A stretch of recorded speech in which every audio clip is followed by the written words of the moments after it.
Assalamualaikum warahmatullahi wabarakatuh. Halo teman-teman semuanya, berjumpa kembali.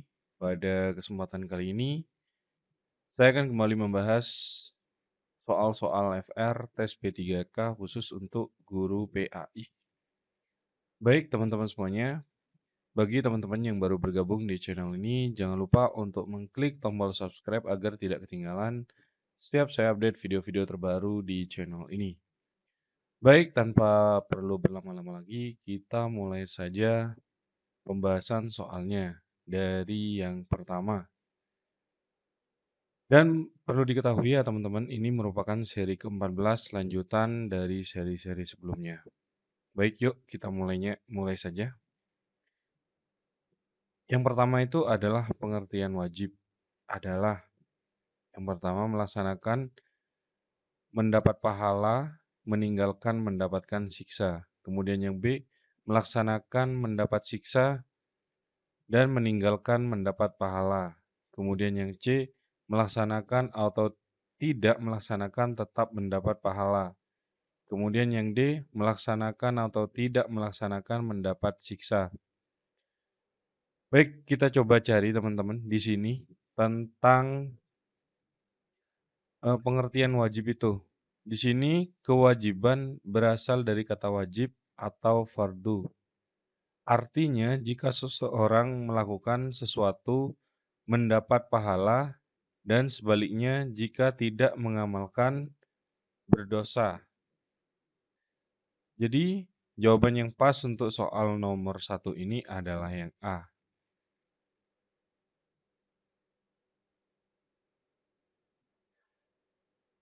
Baik, kita lanjutkan pada soal berikutnya, yaitu soal nomor 2. Berpikir dalam perspektif ajaran Islam merupakan suatu keharusan bagi manusia. Pernyataan tersebut landasannya adalah A. Tuntutan naluri manusia sebagai ciptaan Allah. B. Tuntutan Allah kepada manusia sebagai ciptaannya. Yang C. Tuntutan agar semua orang menjadi pandai. Kemudian yang D. Berpikir adalah proses yang membuat semua orang menjadi jujur. Baik, kita coba untuk membahas soal nomor 2 ini. Yang mana bahwa ajaran Islam mendorong umatnya untuk senantiasa berpikir dan merenungkan dalam segala aspek kehidupan.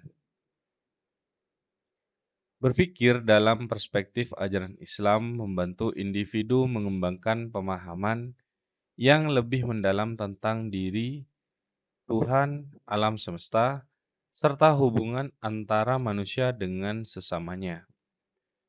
Landasan dari pernyataan tersebut dapat ditemukan dalam beberapa ayat Al-Quran dan hadis Nabi Muhammad Shallallahu Alaihi Wasallam yang mengajak umat Islam untuk berpikir secara kritis, memperluas pengetahuan, dan merenungkan tanda-tanda kebesaran Allah dalam alam semesta.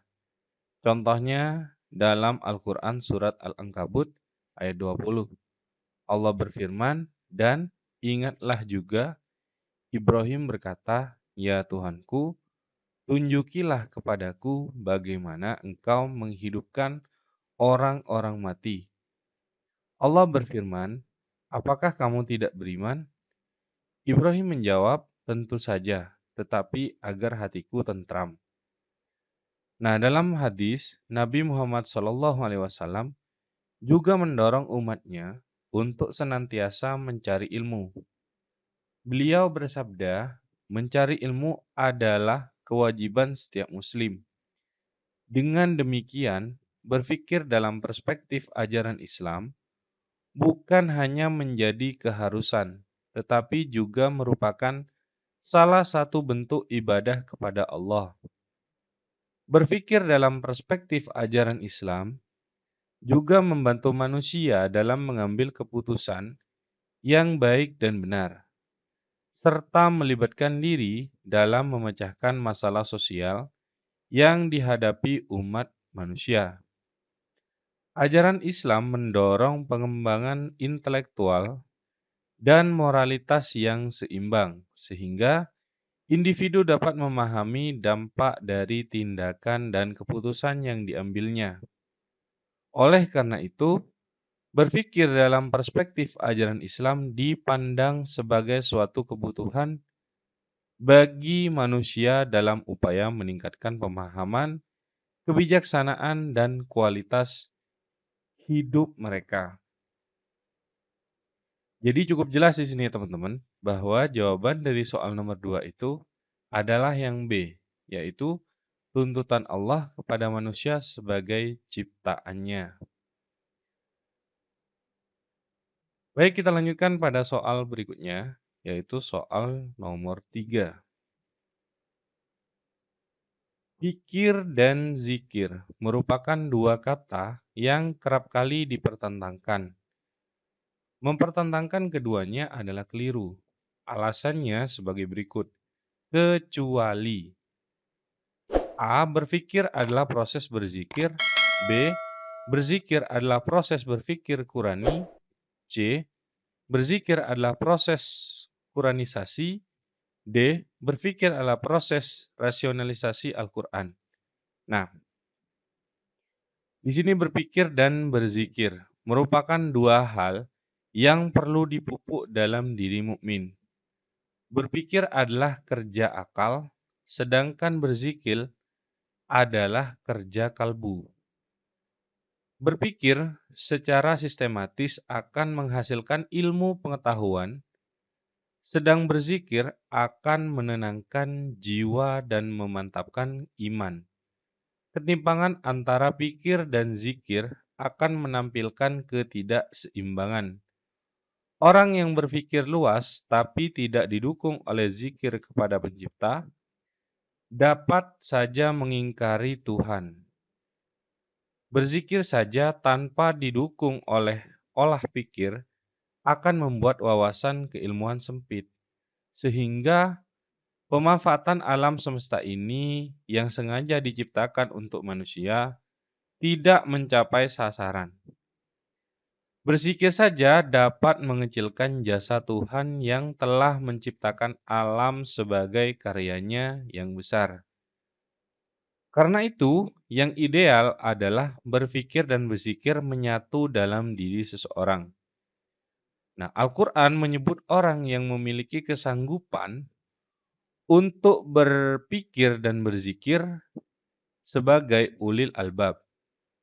Quran surat Ali Imran surat ketiga ayat ke-191 dengan demikian mempertentangkan pikir dan zikir adalah keliru.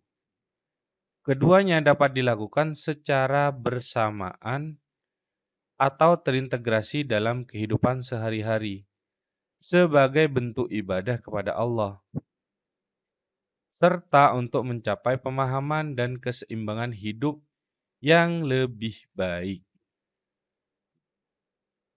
Jadi jawaban dari soal nomor 3 ini adalah yang A, yaitu berpikir adalah proses berzikir.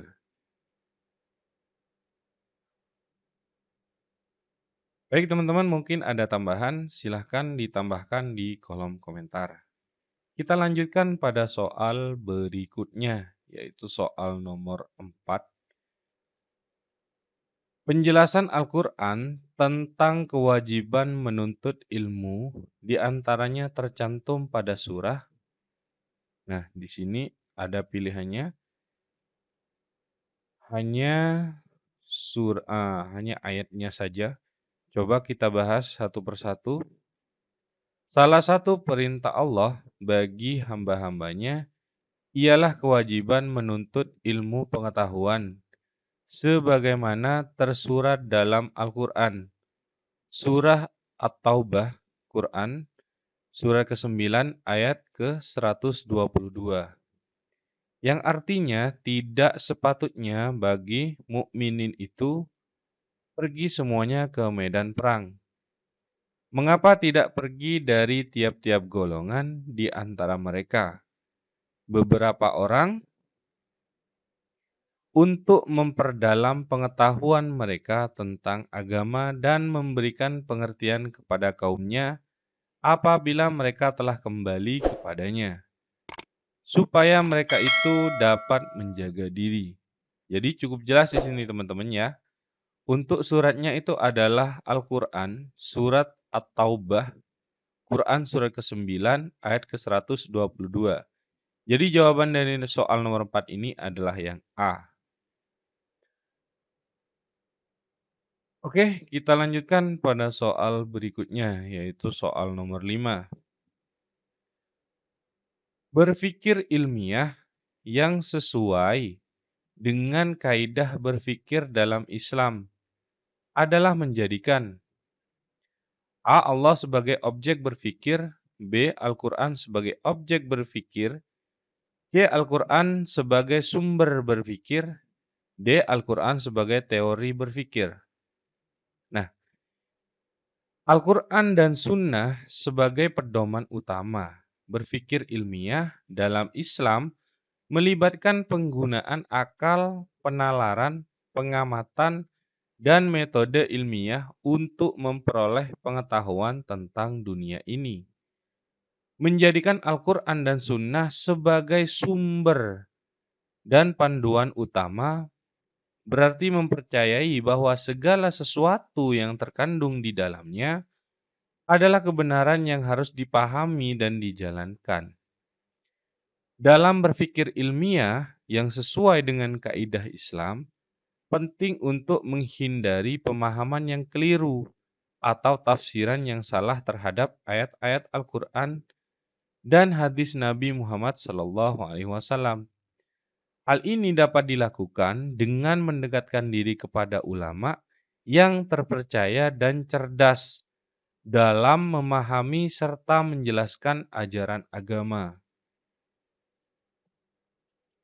Nah, di sini untuk jawaban dari soal nomor 5 ini adalah yang C, yaitu Al-Quran sebagai sumber berpikir.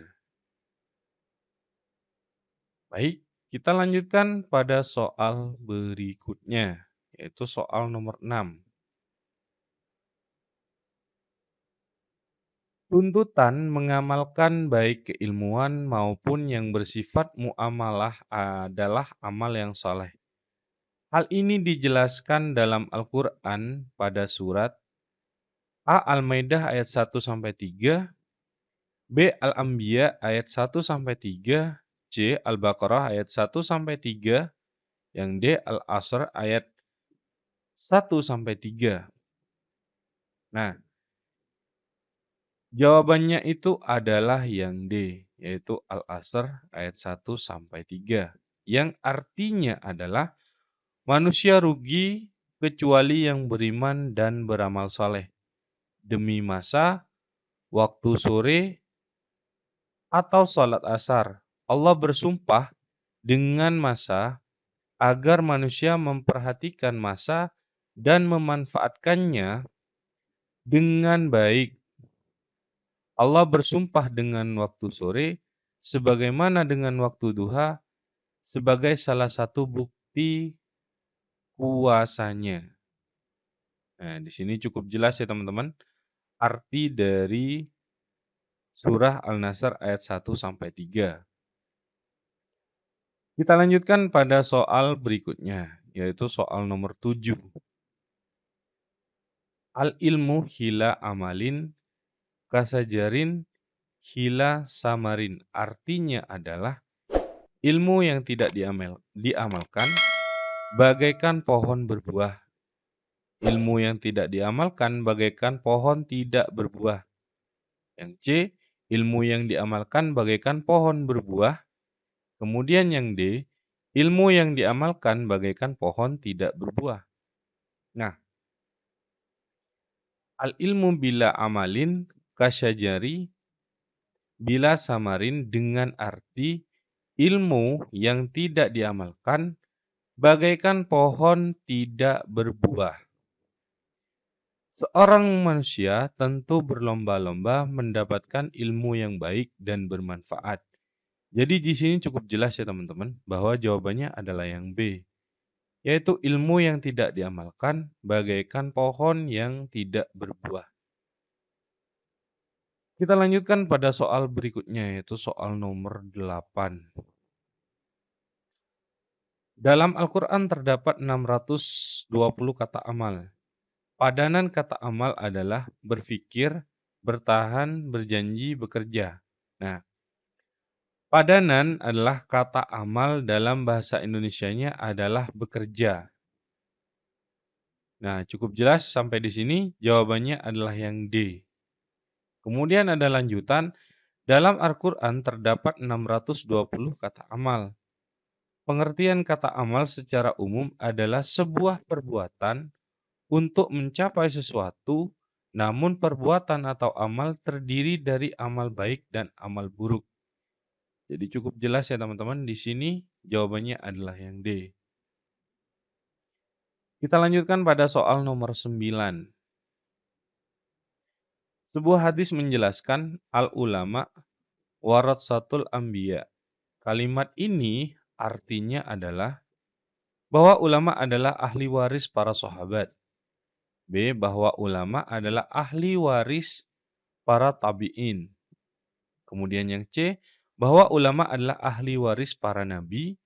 Kemudian yang D, bahwa ilmuwan adalah ahli waris. Nah, hadis al-ulama warasatul anbiya yang berarti ulama adalah pewaris para nabi. Rupanya tidak hanya sebatas ulama yang hidup semasa Nabi Muhammad SAW ataupun sesudahnya, tetapi juga para ulama mutaqaddimin yang hidup pada zaman para nabi sebelumnya. Jadi cukup jelas ya teman-teman, di sini jawabannya itu adalah yang C. Kita lanjutkan pada soal yang terakhir, yaitu soal nomor 10. Menuntut dan mengamalkan ilmu pengetahuan adalah merupakan suatu kewajiban. Kewajiban dalam bahasa istilah agama adalah A. Fardu, B. Sunnah, C. Makruh, D. Jaiz. Nah, kewajiban dalam bahasa istilah agama adalah fardu. Dalam bahasa Arab adalah status hukum dari suatu aktivitas yang harus atau wajib dilaksanakan. Dalam hukum Islam, fardu memiliki arti yang sama dengan status hukum wajib. Meninggalkan yang fardu berarti mendapatkan konsekuensi dosa, sedangkan melaksanakannya mendapat konsekuensi kebaikan. Jadi cukup jelas di sini untuk jawaban dari soal nomor 10 adalah yang A. Baik teman-teman, mungkin ada tambahan dari teman-teman untuk pembahasan soal kali ini dari nomor 1 sampai dengan nomor 10, boleh silahkan ditambahkan di kolom komentar agar kita bisa belajar bersama-sama, memperluas pengetahuan kita untuk lebih meningkatkan lagi kemampuan-kemampuan kita dalam melaksanakan atau mengerjakan soal-soal latihan tes B3K tahun 2023 ini. Baik, mungkin hanya itu saja di pertemuan kali ini. Semoga bermanfaat untuk teman-teman semuanya.